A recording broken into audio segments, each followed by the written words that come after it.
Hola, soy el doctor Martín del Río, ginecólogo obstetra del Hospital de Talca, médico jefe de la unidad de partos, y yo les voy a hablar hoy día de hemorragia postparto.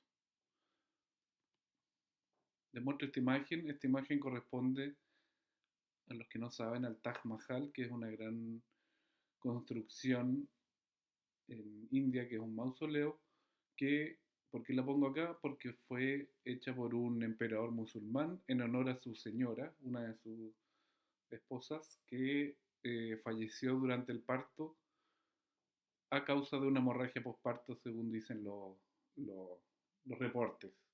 Así que por eso lo había traído. Como dato importante, era su parto número 14, que después vamos a ver que eso es un factor de riesgo para hemorragia postparto. Entonces, modo introducción, la hemorragia postparto es una emergencia obstétrica que se ve hasta un 11% de los partos. A nivel mundial es una de las principales causas de muerte. Se estima que 70.000 mujeres mueren al año, y que ocurre una muerte cada 8 minutos. Se ve en un 4% de los partos y en cesárea en un 6%. Al fondo, la cesárea es un factor de riesgo para hemorragia por parto. O sea, se ve más en parto que, o sea, en cesárea que en parto. Se dice que un gran porcentaje de las muertes por hemorragia se podrían haber evitado. Por lo tanto, esta clase es muy importante para poder identificar y enfrentarnos a una hemorragia postparto para prevención de muerte materna. Esto para graficar como la mortalidad materna, la hemorragia postparto es una de las causas más importantes. Ahí se puede ver a nivel mundial la hemorragia en el cuadrado al medio, alcanza un nivel de aproximadamente un 27%, siendo una de las causas más importantes. Y se puede ver como en países desarrollados la incidencia es un poco más baja comparada con los países en vías de desarrollo, que son un poco más altos. En Chile, ¿qué pasa? En Chile es una causa no tan importante de muerte, siendo alrededor de la quinta, sexta causa de muerte materna.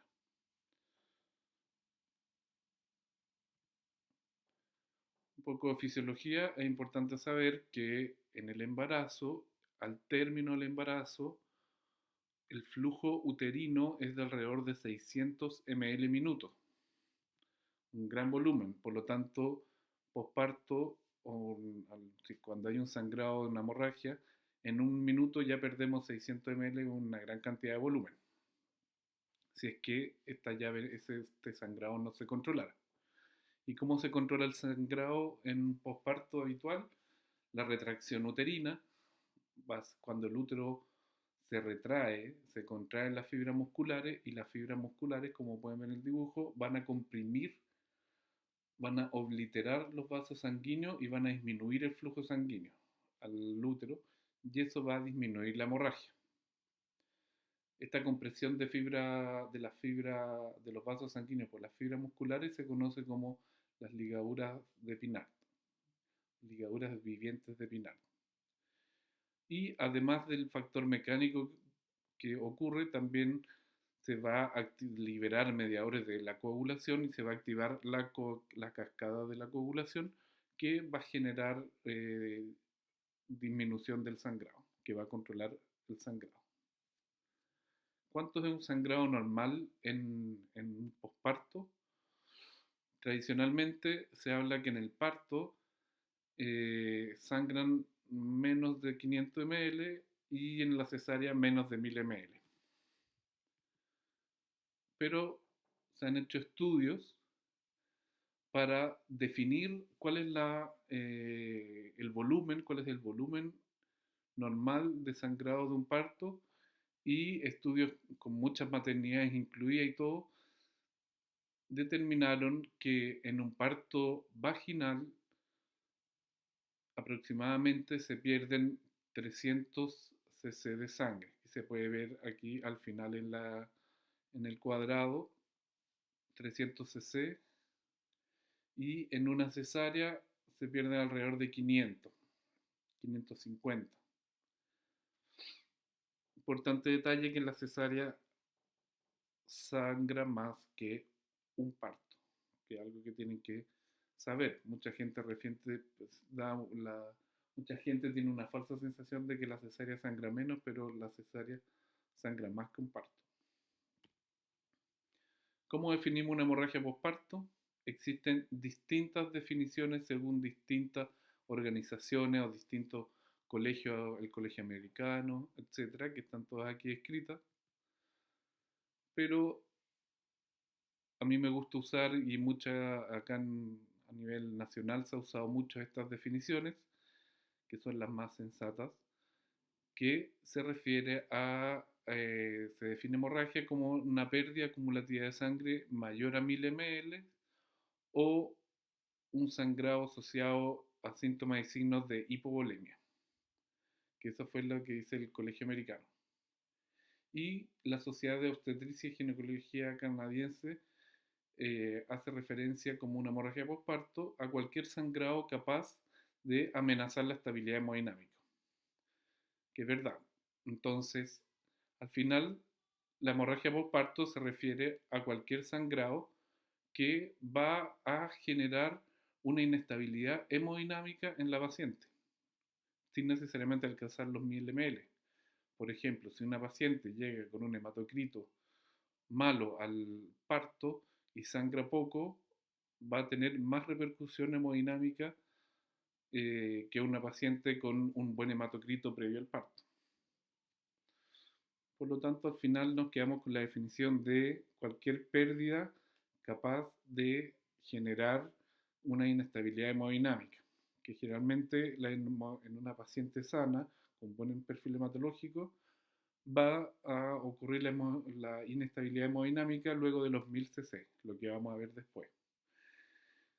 ¿Cómo definimos otro tipo de definiciones? La hemorragia postparto se puede clasificar en primarias o secundarias, o precoce o tardía, siendo la precoz la que ocurre al principio en menos de 24 horas postparto y la secundaria la que ocurre después hasta 12 semanas.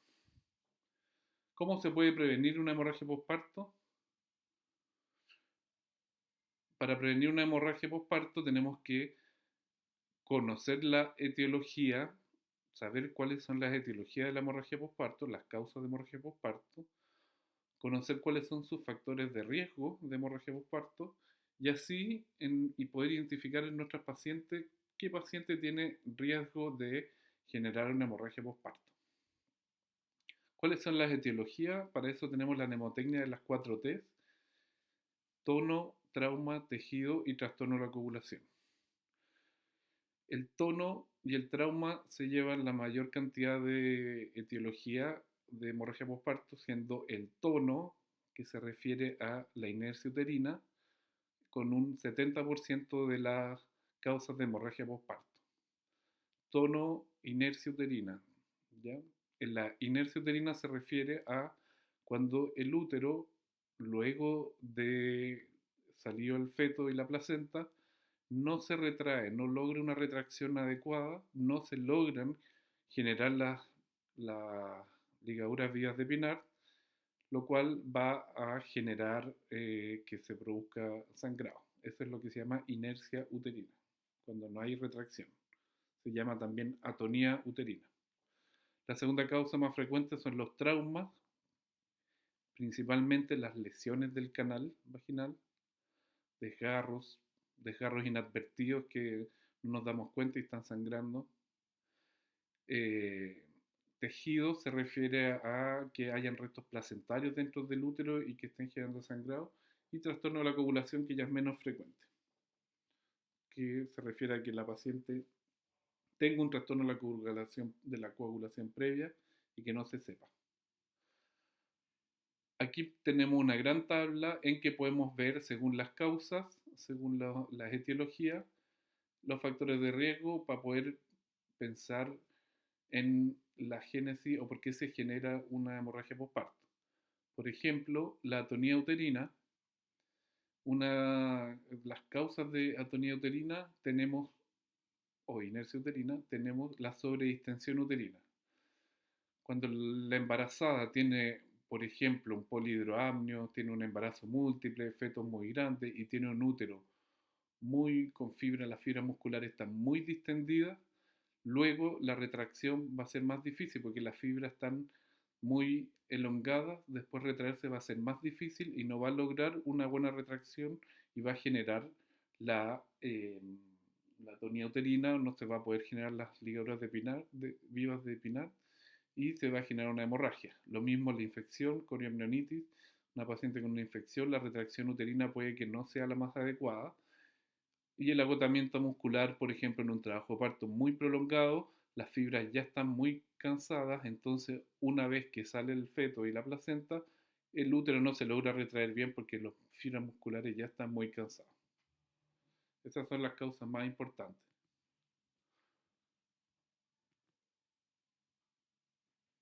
¿Qué factores de riesgo tenemos para hemorragia postparto? Aquí en esta tabla se clasifican en distintos grados de riesgo, mostrando acá a la derecha que el mayor riesgo se encuentra los pacientes que tienen eh, trastornos de la implantación de la placenta, que son la placenta previa o la placenta creta, pacientes con un mal hematocrito, que pacientes que ingresan con sangrado, pacientes con trastorno de la coagulación, con antecedentes de hemorragia postparto, con taquicardia, con hipotensión, con signos vitales anormales. Y ahí hay más factores de riesgo, de mediano riesgo, como pueden ver ahí la lista, y otros más de bajo riesgo, pero lo importante aquí es poder identificar a los pacientes que corren riesgo de tener una hemorragia postparto, para estar preparados. ¿Cómo podemos prevenir la hemorragia postparto? Hay distintos momentos para prevenirla. Una paciente en su control prenatal es muy importante poder ir corrigiendo ciertos factores de riesgo. Por ejemplo, evitar que tengan hijos macrosómicos, en el fondo un buen control del embarazo, con diabetes, que si tienen diabetes que hagan bien la dieta para que no tengan fetos macrosómicos. Si la paciente tiene anemia, corregir la anemia, suplementar con fierro a las pacientes. Después, en otro momento de prevención, en la admisión del hospital, identificar los factores de riesgo y estar preparado. En el fondo, un trabajo de parto muy prolongado, siempre estar pensando ya, esta paciente me va a hacer probablemente una hemorragia postparto, así que voy a estar preparado. Hay que estar preparado, tener preparado el tratamiento, pensar, no olvidarse de la hemorragia postparto. Y en el parto del puerperio tenemos ciertas medidas también, como son el alumbramiento activo, manejo activo del alumbramiento, que lo vamos a ver, y un contacto piel con piel y un inicio de lactancia precoz. ¿Qué se refiere el manejo activo del alumbramiento? Corresponde a la administración de uterotónicos, principalmente oxitocina, luego de que sale el hombro anterior. ¿Para qué? Para poder lograr una adecuada expulsión luego de la paciente de la placenta y acortar el alumbramiento. Se ha mostrado que el alumbramiento, si se logra más rápido que salga la placenta, disminuye la hemorragia postparto. Entonces corresponde a la administración de oxitocina una vez de que sale el hombro anterior, y esto se refiere a la expulsión del hombro anterior, ya que si le ponemos la oxitocina antes, tenemos riesgo de hacer una retención de hombro, que es un cuadro urgente que hay que resolver. Por lo tanto, la oxitocina hay que ponerla luego de que ya sale el hombro anterior. Nosotros en el hospital, de hecho, lo ponemos, administramos la oxitocina una vez que se clampea el cordón y se corta. Y la otra componente del manejo activo del alumbramiento es la tracción, hacer una tracción controlada del cordón para poder ayudar al alumbramiento. Estas dos medidas, el alumbramiento activo reduce la hemorragia postparto en un 60%. Antiguamente la tendencia era a dejar sangrando casi el cordón y esperar que saliera sola la placenta pero hay que saber que lo ideal es poder hacer un alumbramiento activo, administrar oxitocina para que genere contracciones en el útero y la placenta salga y hacer una tracción controlada del cordón.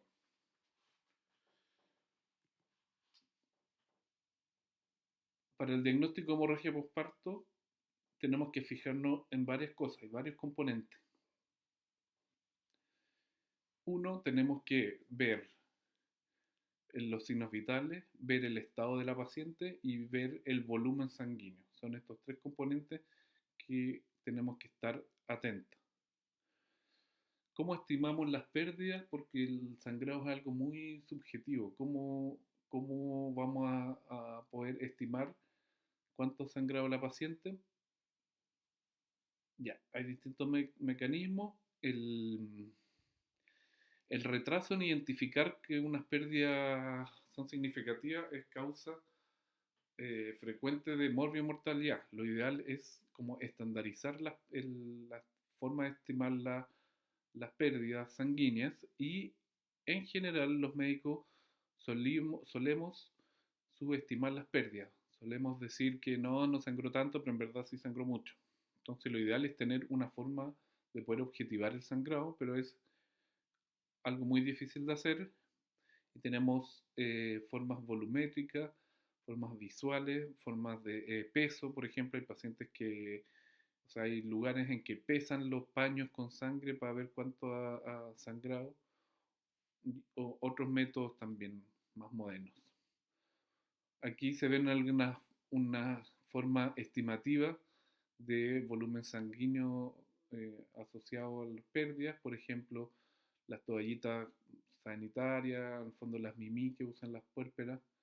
Si está completamente mojada se habla como 100 cc, no es tanto, pero ya los pañales grandes, los apósitos más grandes, empapados y llenos de sangre son volúmenes mayores. eh, Ahí al final las últimas tres imágenes son un poco más catastróficas, pero un sangrado que está arriba de la cama y que es muy abundante, que genera un gran volumen sanguíneo, una gran mancha en la sábana, se habla de 1000 cc. Si la mancha llega al piso, en el suelo con sangre, una mancha de más de 100 cc de diámetro, más de 1 metro de diámetro de la mancha de sangre, se habla que se ha perdido como 1500 ml. Y un sangrado en la camilla que chorrea hasta el suelo, habla como de 2 litros. Estas son como unas formas de poder estimar el sangrado. Otra forma de poder estimar el sangrado es con la clínica de la paciente. Por ejemplo, eh, cuando ha sangrado menos de 1000, que se puede ver en la primera línea, menos de 1 litro, la paciente va a tener leves síntomas de hemorragia. Puede tener un poquito de palpitaciones, una leve elevación de la frecuencia cardíaca, pero si empieza a perder más volumen, más de 1000 cc, más de 1 litro, que corresponde como un 15, un 20% del volumen sanguíneo, empieza a haber una caída en la frecuencia cardíaca, en la presión arterial, empieza a haber un poco más de debilidad, la paciente está evidentemente un poquito más taquicárdica, un poquito más taquipnéica. Si el sangrado persiste y empieza a haber mayores pérdidas de volumen, la presión empieza a caer un poco más, la paciente empieza a ver más taquicardia, empieza a haber un compromiso de conciencia, ya como un poquito de confusión, desorientación, se empieza a sentir más mal, se encuentra un poquito más fría. Y si ya el sangrado persiste, más de 2 litros de sangre perdida, que corresponde como un 40% de del volumen sanguíneo, la presión ya francamente va a caer mucho, una presión sistólica que va a llegar, la sistólica va a estar bajo 70, 50, y la paciente ya está letárgica, o sea, con compromiso de conciencia, con disnea, anuria, probablemente va a estar muy taquicárdica, con compromiso de conciencia. Incluso si el sangrado persiste puede llegar a un paro.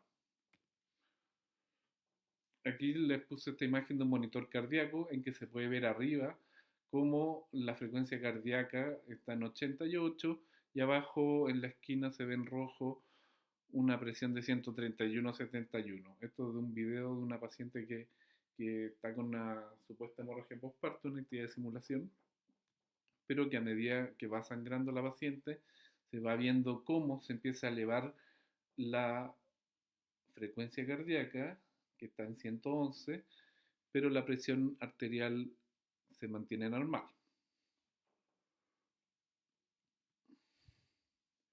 Persistiendo el sangrado, vemos cómo la frecuencia cardíaca se empieza a elevar aún más en forma compensatoria a las pérdidas sanguíneas y llega a un nivel que ya no logra compensar tanto, entonces empieza a caer la presión arterial, que se puede ver ahí como ya está en una presión arterial sistólica de 90. Y aquí ya un poco más extremo, que ya está con una frecuencia cardíaca muy elevada y una presión arterial diastólica, o sea, sistólica de 70, con PAM, con presión arterial media de 50, en fondo ya está con una paciente que está cayendo en un shock hipovolémico. Una herramienta también que tenemos bien útil para las pérdidas sanguíneas y para orientarnos un poco en el manejo y en el shock de la paciente que se encuentra es el índice de choque, que es la división entre la frecuencia cardíaca y la presión arterial sistólica.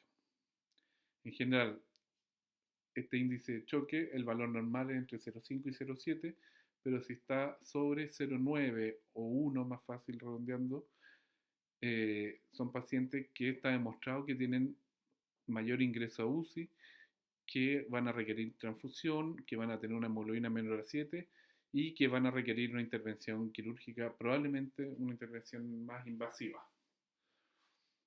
En el fondo, una forma fácil es como es una división de la frecuencia por la presión mayor a 1, quiere decir, en forma más fácil, es que si la frecuencia cardíaca está mayor a la presión arterial sistólica, ya tenemos un índice de choque elevado y estamos con una paciente con mayor riesgo de todas estas cosas, ingreso a UCI, de requerir transfusiones.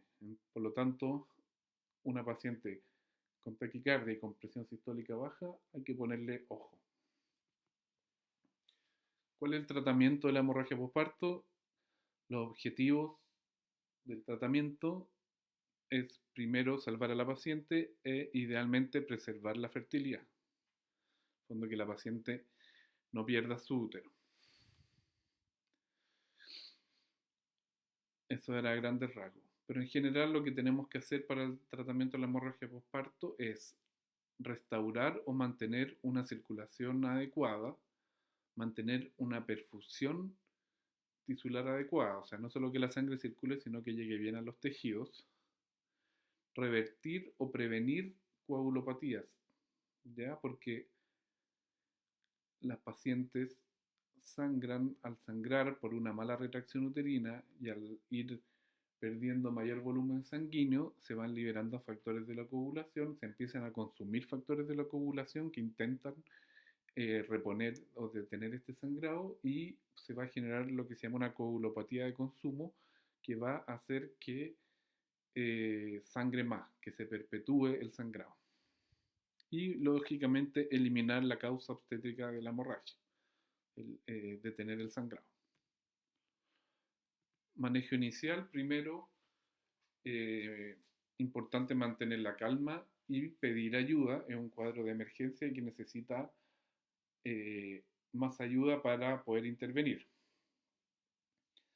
Es importante ser líder, intentar definir roles, pedir ayuda. Necesitamos que vengan TENS, matrona, enfermera, todo lo que puedan, que estén disponibles a ayudarnos para ayudar para poner vías venosas, para poner oxígeno en el fondo.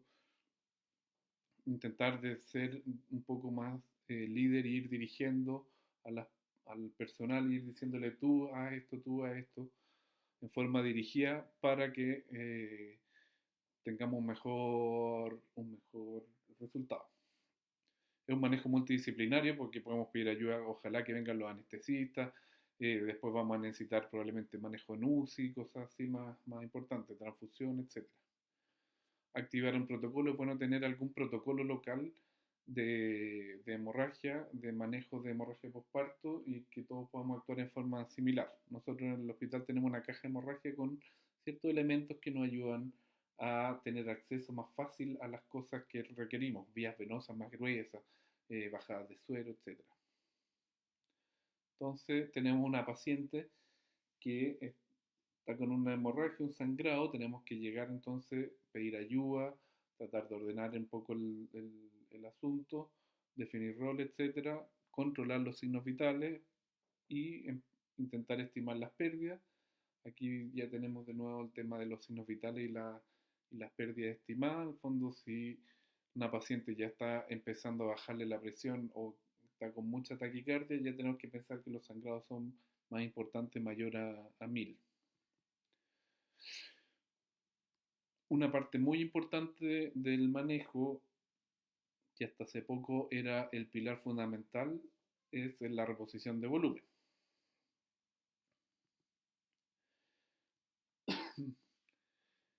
Para reponer volumen, ya que estamos ante una paciente que está con un shock hemorrágico, un shock hipovolémico, que está perdiendo volumen, tenemos que asegurar tener dos vías venosas periféricas gruesas y que permeables para poder perfundir un volumen adecuado. Acá tenemos un cuadro de gran ayuda para recordar que las vías venosas se clasifican según los G. La vía 14 es la vía con mayor diámetro y que te va a aportar un mayor volumen. Habitualmente nosotros en el hospital usamos la vía número 18, que es la verde que sale ahí, pero que es la que usamos habitualmente, que no es tan gruesa, que no es tan molesta para poner, para poner en el brazo. Las pacientes no refieren tanto malestar, pero si se fijan al lado en cuanto a los volumen que administra, la vía 18 tiene una velocidad de 90 ml minutos, o sea, un litro se demora 11 minutos aproximadamente en pasar, y acá tenemos que reponer volumen en forma urgente. Entonces, si tenemos una paciente está haciendo una hemorragia, probablemente ya va a tener una vía 18 en el brazo, dar la orden de que alguien por favor ponga una vía 16 o 14 en el brazo para poder administrar volumen en forma más adecuada. Y pueden ver al lado que la vía 16 en 5 minutos pasamos un litro, que ya es gran diferencia, y en la vía 14 ya en 4 minutos logramos pasar un litro de volumen. En el fondo nos va a mejorar mucho la velocidad de perfusión del volumen.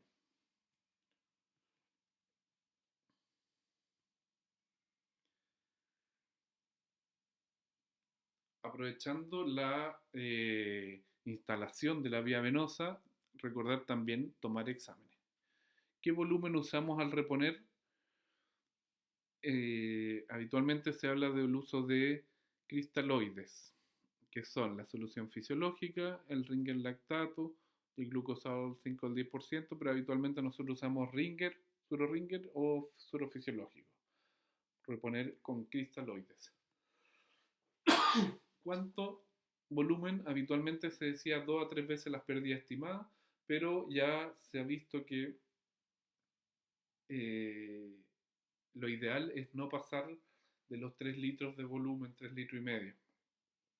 ¿Por qué? Porque después empieza, si pasamos mucho volumen, empieza a haber una coagulopatía dilucional, en el fondo los factores de la coagulación que están funcionando ahí intentando salvar a la paciente o disminuir el sangrado, se empiezan a hemodiluir, se empiezan a diluir con tanto volumen y se empieza a generar también un desbalance hidroelectrolítico, tenemos más riesgo de hacer edema pulmonar, de que pase mucho volumen a los pulmones. En el fondo, a lo que tradicionalmente se decía 2 a 3 veces las pérdidas, idealmente ya no es tan así porque si la paciente ha sangrado 2 litros y le ponemos 3 veces las pérdidas, no le vamos a poner 6 litros de suero, así que idealmente mantenerse con 3 litros.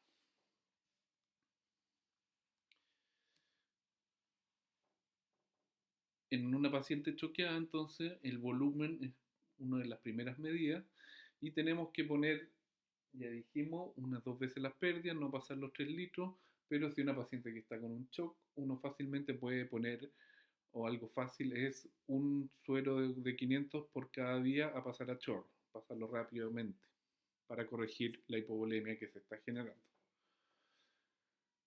Reponemos volumen y la reposición de sangre también debe ser algo precoz, que tenemos que reponer hemoderivados, o sea, glóbulos rojos, crioprecipitados, plasma, o sea, plasma fresco, plaquetas. Actualmente es el componente más importante en el manejo de la hemorragia postparto, más que los fluidos. Que antiguamente se hablaba que los fluidos, el volumen era lo más importante, ahora ya se sabe que los hemoderivados es lo más importante en la génesis, en el manejo de la hemorragia postparto. Cualquier paciente con un aumento de la frecuencia cardíaca, que empieza a caer la presión arterial, indica que hay un probable sangrado y hay que buscarlo de alguna forma y hay que tratar con hemoderivados. Esta tablita muestra, por ejemplo, que una unidad de glóbulos rojos aumenta más o menos la hemoglobina en 1 gramo por decilitro. Eso era un poco como ayuda de memoria. Eh,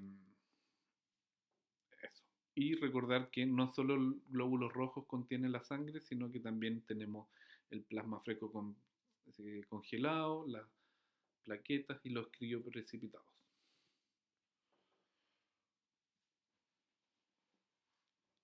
Entonces pusimos las vías venosas, administramos el volumen, la sangre, le tomamos los exámenes aprovechando el pinchazo que habíamos tenido. ¿Y qué exámenes pedimos?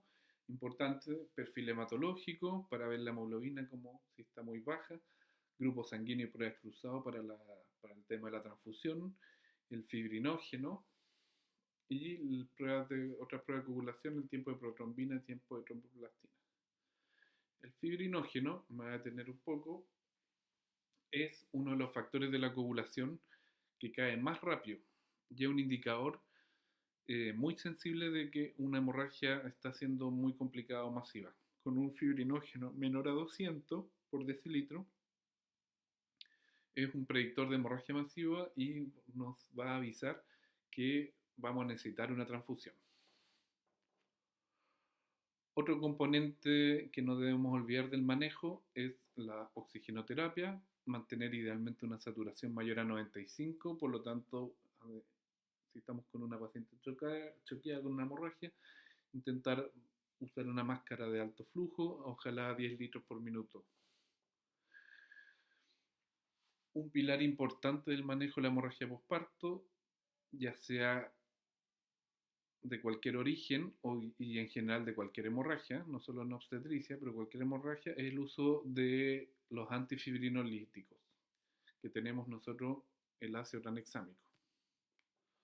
El ácido tranexámico se debe administrar lo antes posible, en forma rápida, una vez que se instaura una hemorragia postparto, y la dosis es de 1 gramo endovenoso a pasar en 10 a 20 minutos, que puede ser en una jeringa que la llevamos a 10 cc con suero y la pasamos a velocidad de 1 ml minuto, para pasarla en 10 minutos en la dosis, o en el contexto de una urgencia que es más práctico, es ponerla en un suero de 250 o de 100 cc y dejarla en un goteo, calculando más o menos que vaya a pasar en día 20 minutos el ácido tranexámico, el antifibrinolítico, o Espersil también conocido, ácido tranexámico, o Espersil es una marca comercial más famosa.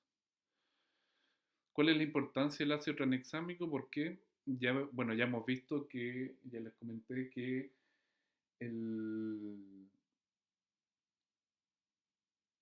el fibrinógeno, la caída del fibrinógeno es un marcador importante y se le ha dado mucha importancia ahora a la cascada de la coagulación ser la causa de la hemorragia más que otra cosa. Entonces, ¿cuál es la importancia del ácido tranexámico que se está usando después de estudios que salieron cerca del 2015?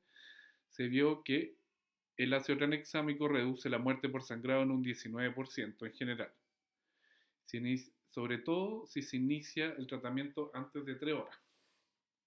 También disminuye la necesidad de hacer la parotomía exploradora, en fondo de cirugía, pero lo que es importante es que no aumentó el riesgo de eventos tromboembólicos. Este es el Woman Trial, que es uno de los más importantes estudios sobre el uso de tranexámico en hemorragia postparto. Entonces, reduce la muerte en un 19% en general, sobre todo si se inicia en forma precoz. Este otro estudio muy importante, solo para mostrar lo importante del ácido tranexámico, informa aquí, este estudio reporta que la muerte por hemorragia postparto alcanzan su punto máximo a las 2-3 horas postparto, que mejora la supervivencia el uso del ácido tranexámico, que después de 3 horas ya se empieza a perder el beneficio, de hecho dice que no hay beneficio si se inicia el ácido tranexámico después de 3 horas, y no hay aumento de eventos trombóticos con el ácido tranexámico, que es una aprehensión que uno podría tener al poner un medicamento que es antifibrinolítico que la paciente haga trombosis, pero no se ha visto que eso pase. Acá este estudio estima que cada 15 minutos de retraso en el tratamiento disminuye el beneficio de un 10% del uso del ácido tranexámico. Por lo tanto, hay que iniciar el ácido tranexámico en forma precoz. Entonces, hemorragia, ya dijimos mantener la calma, volumen, hemoderivados, no olvidarse de los hemoderivados, exámenes, oxígeno, ácido tranexámico. Ya tenemos más o menos estabilizado, manejado inicialmente a la paciente y tenemos que intentar de determinar la etiología del sangrado y tratar la causa. Para eso tenemos la clínica. Y acá en esta tabla podemos ver, por ejemplo, si tenemos una inercia uterina, cómo vamos a diagnosticarla. Vamos a ir a tocar el útero y ver que el útero, ver si está retraído o no. En una inercia uterina vamos a encontrar un útero que no va a estar retraído, sino que va a estar muy alto el útero a nivel sobre el ombligo, blando, sin una adecuada retracción. Entonces ahí tratamos la inercia uterina, que es lo que vamos a ver a continuación.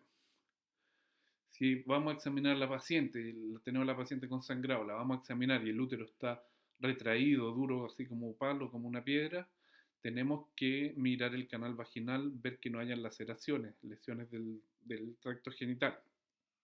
También ir a pensar si que la placenta salió completa o no. Hay que ir a hacer una revisión instrumental, ver la placenta si tiene que le falten pedazos, algo, o membranas, y hay que ir a sacar las membranas.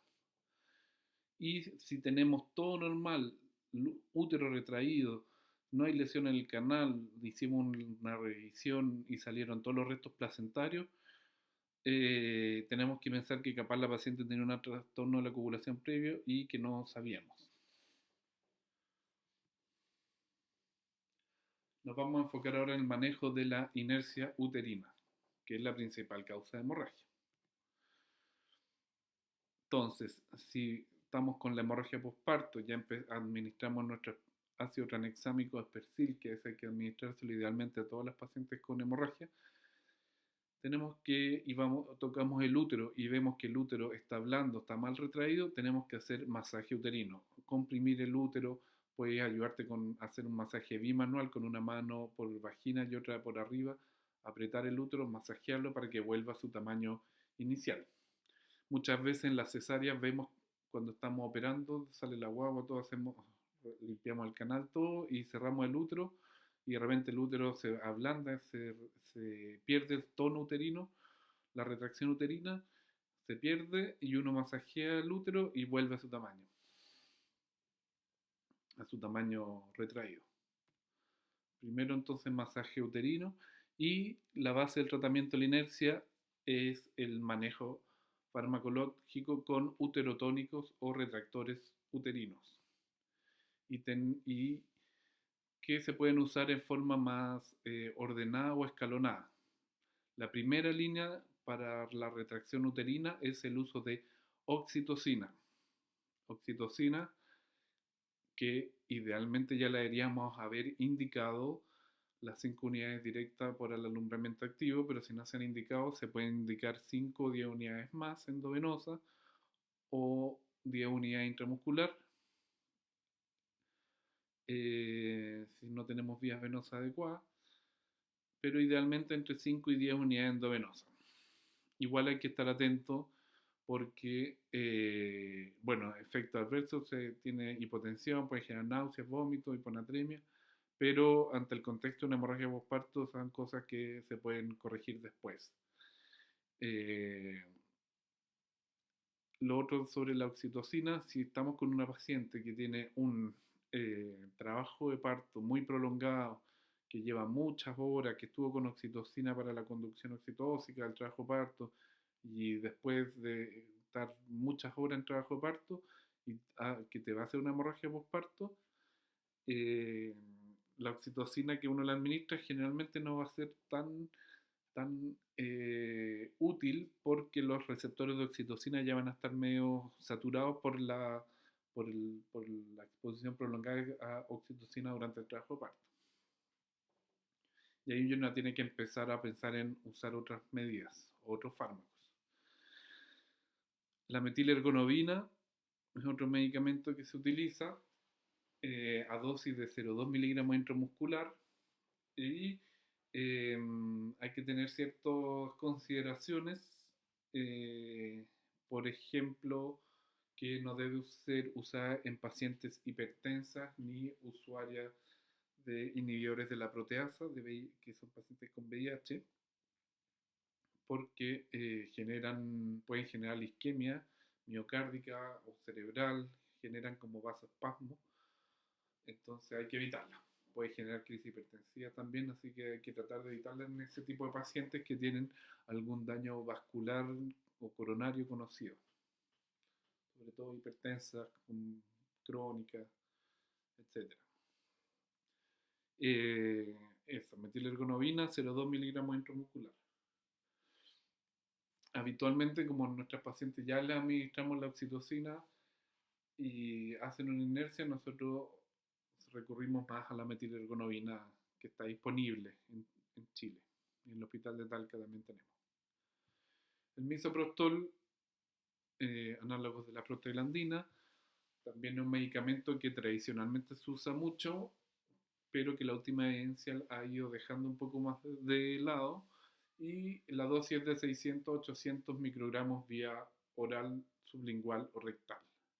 La vía oral es una vía más rápida, la sublingual también es una acción más rápida aún, y la rectal es un poco más lento, pero dura un poco más. Entre sus efectos adversos vamos a encontrar que las pacientes después hacen fiebre.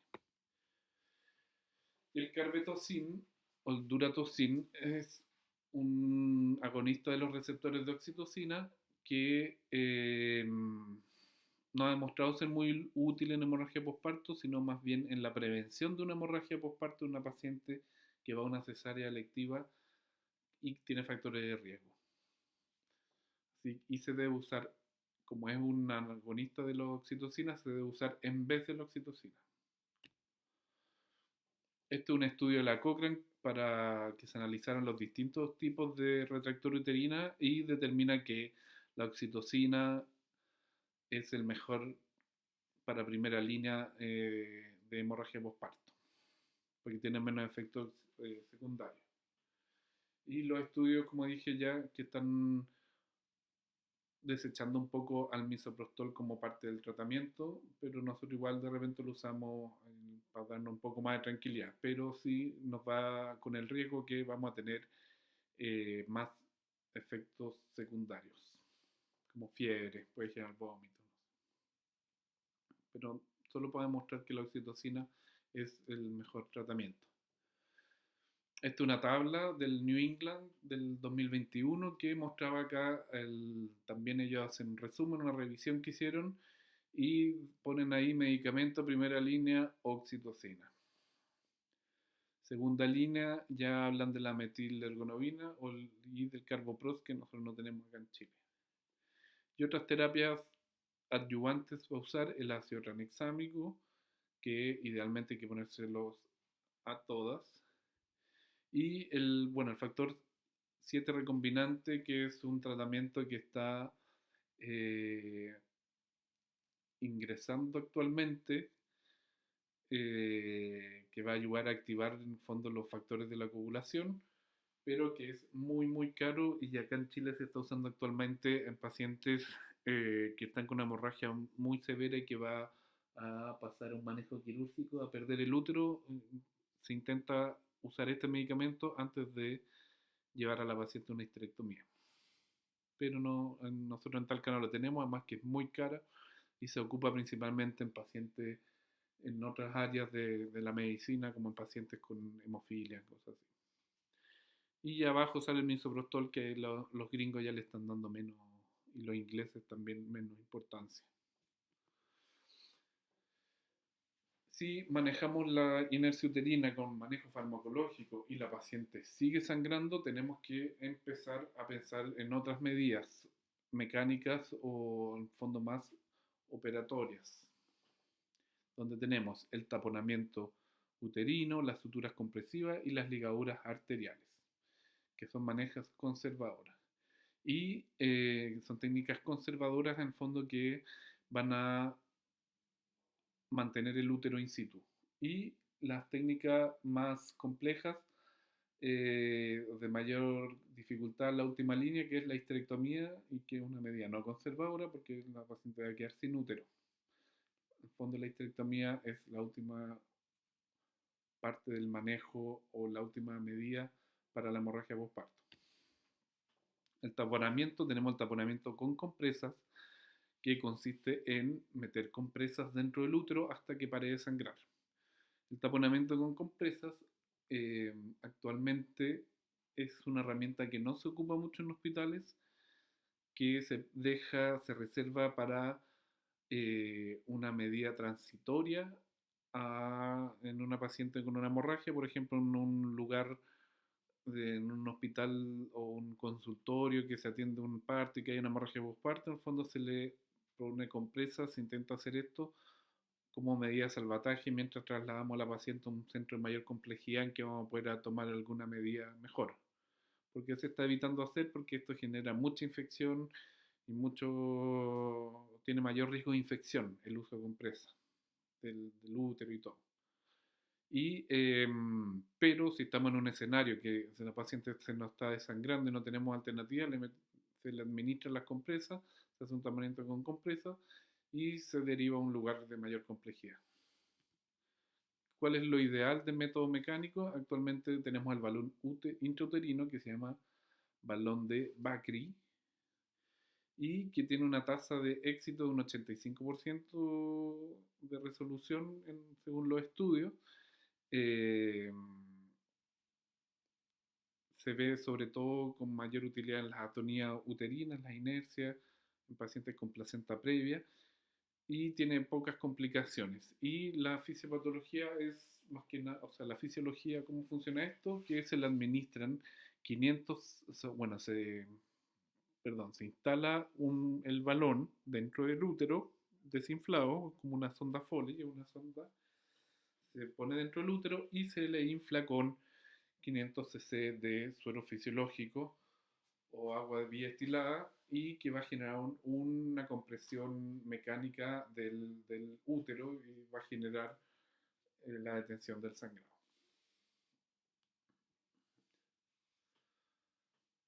Esta, el balón, el taponamiento con balón o con compresa son técnicas que uno puede hacer en el preparto o en un escenario de no mucha complejidad.